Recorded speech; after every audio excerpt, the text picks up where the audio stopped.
guys, it's Tina with Desist Dawdling. I'm back with another video. This is going to be a true introduction. So I know that SkittleKat's video went up in January, so I'm quite a few months late, but I am kind of new. Sorry, I'm going to adjust my camera a little bit here. Since I'm so new to YouTube, I figured let me go ahead and do her questions here. So she did a video called "This Witch Has All the Answers," and this is my video response to that. So let's see what we got here. So here are the questions and my answers. So age, I have to think about this, 34 years old. I'll be 35 in July.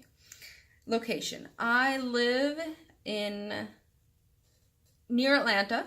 I'm northeast of Atlanta right now. We moved from Cartersville, Georgia about last July, basically, on my birthday. Actually, I bought my house on my birthday last July. But yeah, we went from northwest Atlanta to northeast Atlanta, but I love it. I love it. Plus, I'm near the Mall of Georgia. You can't get better. Let's see. This thing keeps locking on me. Family. So in Georgia, well, actually, let me go back to location. You know, I live in Georgia, but I'm originally from Queens, New York. I was born and raised in Ridgewood, Queens, Brooklyn border, and I miss home, but it is way too expensive. Just like Brittany said, SkittleKat said in her video, you know, she's from Massachusetts, and it's just too expensive to live in the Northeast. I miss my family, which would be the only reason for me to move back, is family and friends. And that's my cat Peaches. But yeah, that would be the only reason for me to move back, is because of family and friends. And it's just the money, it's just too much. So I'm in Georgia. I have a beautiful house, a beautiful yard, and these things I couldn't get in New York. And so I chose to stay in Georgia, which is okay because I've got my pagan community here that is, you know, helping me grow, and I met my fiance here. So, I mean, how can I complain? I really can't. Okay, so family. Go back to family. In Georgia, it's me and my daughter, my fiance. He calls my daughter his daughter. I love it. So it's our daughter. My cousin, I have a cousin that lives in Marietta, or second cousin, and then the rest of my family is up in New York. My mom, my sister, and my brother, they're all up in New York. And I have got two nieces, one of which I have not met yet, but I'm hoping to meet when I go to New York this June. So yeah, so I'm excited about that trip there. Let's see. Come on. I should set this timer different. YouTube name explanation. About a year ago, I decided to start a blog, a written blog, and I was trying to come up with a name for it, and the only thing that kept coming to me was something along the lines of "stop procrastinating." I have such a bad habit of procrastinating, so I wanted to find a way to say "stop procrastinating" in a artistic way, in a fun way. So I came up with Desist Dawdling. I like the way it sounds. I like the, you know, the double D's, and mine's out of the gutter. The double D's, and you know, I would, on my blog, I would also do like other double letters. I'm trying to think of one right now, and it's not coming to me. Start sewing, you know, something like that. Prepare painting. It corny, yes, I know, but I like it, and it's my blog, so I can do what I want. The website is still up, so if you all want to check it out, it's www.desistdawdling.com. I'm really slacking on updating that, and I really need to get back to it, but again, procrastinator. So anyway, how many years is a pagan? Okay, so I've been pagan, or I've considered myself pagan for,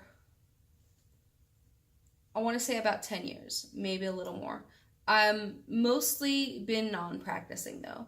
I've been practicing and I practiced a little bit 10 years ago, and then I took a break because the family that I was a part of, it's a community. You know, we don't really consider ourselves, we don't call ourselves a coven. So the family that I was part of, they moved where I am now from Cartersville. So I didn't have anyone to practice with. So I stopped practicing for quite a few years.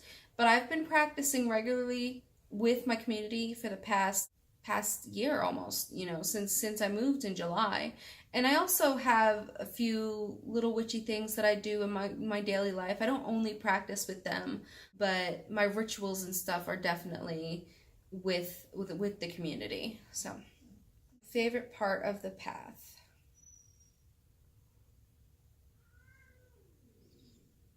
I have to pick one. I love how accepting, how open,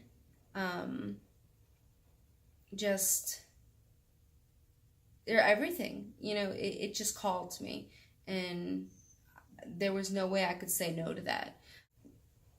There's definitely not just one thing that I like about the path. It's just very opening. I love that there's so much to learn. I love the magic you can feel. I love the herbs, the oils, the stones. Everything has a meaning to it. You know, there's so much meaning in the craft and the path. Stone or crystal you connect with most? Ever since I was younger, I have had a connection to amethyst. Is that Martin? Hey, Martin. For some reason, and it wasn't until I really got to the path that I understood amethyst is a calming stone. And I've always suffered or struggled with anxiety and depression, and me being called and pulled to amethyst is kind of explained once I looked up the meanings and associations with it. So, and still to this day, I'm still attached to amethyst. I used to think because it was my dad's birthstone. He was born in February, and then I thought it was my daughter's father. That's a completely different video there. I thought it was his birthstone that I was pulled to, but it's just the stone itself. Since I was younger, I've always been pulled to amethyst. Favorite herb? Sage. Sage. I love the smell of sage. Even when it's not burning, I'll take my jar of the leaves and just like inhale it. I love burning sage too. I burn it in the house. I use it for cleansing. Yeah, sage is the top. Totem animal. I don't have a totem animal per se, you know, that I've found on a journey, but I've always loved butterflies. I'm a huge butterfly fanatic. Anyone who knows me knows that I love butterflies and I go nuts over them. When I first moved, when I first moved up to where I am now, I had dragonflies following me around. And that was pretty interesting when I looked up that they're associated with magic, and it totally made sense. Those two are the biggest. I'm researching hawks right now, but it's not what's the word I'm looking for? Confirmed, I guess you can say, that, you know, that hawks are actually one of my totem animals, but I'm researching. So currently I have, you know, the butterflies and dragonflies. Those two are I don't know about my totem animal, but those are my, you know, go-tos for associations and such. New moon or full moon? Full moon. She's beautiful. You know, I love the energy of a full moon ritual, and just standing outside in the yard, staring at the full moon. She's gorgeous to look at in the sky. I can't. In the dark night of a new moon is gorgeous, but being able to see that brightness that is the full moon in the sky, I love it. I absolutely love it. Top 2 witchy pagan books. Wish I looked at this beforehand. Top 2 witchy pagan books. I have a couple. One of my favorite is actually by Eileen Holland. I'm gonna get them. Okay, sorry about that. I'm back. Top 2 favorite witchy pagan books. Wicca Handbook, Eileen Holland. Not sure if that's going to show reversed on the screen or not. Sometimes they do, sometimes they don't. This actually has a foreword by Raymond Buckland. I just found it very informational, easy to read, easy to associate to. You know, sometimes you get the books, and that's all good and well to have books that are very technical. But when I was first coming to the path, this is the book I got. And I'm so glad I got it, because it really, why am I focusing? It really helped me, and I still reference back to it constantly. And then second book, Incense, Oils, and Blues. Incense, Oils, and Brews by Cunningham. This is definitely one I consistently refer back to. I use this all the time, either doing spells or just, yeah, just for associations, for research, for anything. That's definitely another one of my books. The books that I like the best are the ones that I reference back to. You know, ones that I don't just read once, put aside, and never pick up again, but that I can put aside and be like, okay, I need this, let me go find it. Let's see.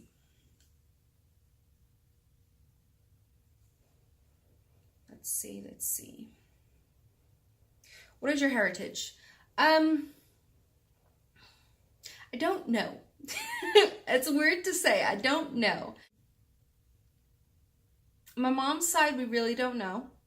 So, but my dad's side, I know we have Irish, Italian, Norwegian, German. No. German, Italian, Norwegian. No Irish. I don't think there's Irish. Yeah. German, Italian, Norwegian on my father's side. So that's as far as I know. And I've done, you know, research, but yeah. All right. Element you resonate with the most. I don't have just one. Earth, I love standing in the earth. I love putting my hands in the earth, but I hate dirt, believe it or not. I love the sand. And I want to say water. It could be that I'm a Cancer, you know, I'm a water element, but I grew up at the beach in New York, you know, when I was little, from the point that probably I was born. We were going to the beach club and just going swimming in the pool, in the ocean, and being in the sand, and, you know, just being by the water. And I always loved being in the water. And then Oracle or Tarot, or both. Right now, Tarot. I've not done Oracle work yet. I do have an Oracle deck, but I'm a very new learner to reading Tarot, so I'm trying to stick to one instead of overwhelming myself on learning two systems at once. So currently it's Tarot, and I have my, here we go, Dreams of Gaia tarot set that I love, and this is what I use for myself. I only read for myself with this deck, and I don't let anyone else touch my deck. It's just very personal. I only like my energy. When someone touches it, it feels off. Like I feel like I have to cleanse it again and recharge and do that. So my tarot, my Dreams of Gaia tarot is mine. You know, I don't let anyone touch it. Not even my fiance or my daughter. And they know, you know, like I'll show him a card and he'll go to reach out. I'm like, don't. And he's like, oh, sorry. Or like I handed the box to my daughter. She goes, I can touch the box. I said, yes, you can touch the box. You just can't touch my cards. Are you a closet witch or no? No. I'm not a closet witch. I don't go out in public and say, I'm a witch. But at the same time, if someone asks me, I don't care. I recently came out at work and we had a 2 truths and 1 lie day. And we had to come up with 2 truths and a lie. And I threw, you know, one of the truths I put out there was I'm a witch. I put I'm a witch. I've lived in 4 different states, and then I put something else. And they all got it right. and that kind of, part of me was like, I don't know how I feel about this, if they already know I'm a witch. But at the same time, I've probably said something before. They knew I was getting hand fasting. I mean, I wasn't, being quiet or private about that, but it's, yeah. So I'm out at work, I'm out with my family. When I told my mom this was 10 years ago, she said, just don't take my granddaughter dancing naked under the full moon. And I told her, I said, why are you ruining the best part? That's what I said, but of course I was joking, because we don't do SkittleKat. That's something completely different. Let's see. And then, no, trying to log in here again. Do you work with or connect with a specific deity? Yes. For 10 years, actually, I've always connected with Athena. I've always had a connection to the Greek pantheon in general, but Athena has, it's hard to explain. She's always been I've always been hers, is the way I really have to say it. She's always been my patron goddess. As far as a god goes, the male aspect, I don't really have a male aspect that I consider that I work with specifically. And yeah, so yeah. But that's the end of the questions.